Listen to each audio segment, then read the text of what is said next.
И снова здравствуйте, уважаемые друзья и гости моего канала. С вами Макар Самоделкин. Мои безумные идеи из костей рыб. Новый персонаж. Инопланетный богомол.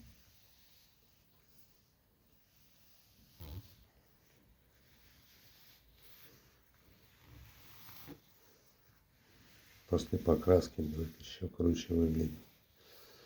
Некоторые говорят, так они симпатичнее, но я вас уверяю, места склейки видны, а золотая краска их подчеркивает.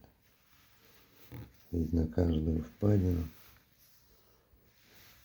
прячутся места стыков, все равно изделие смотрится симпатичнее. Инопланетный богомол.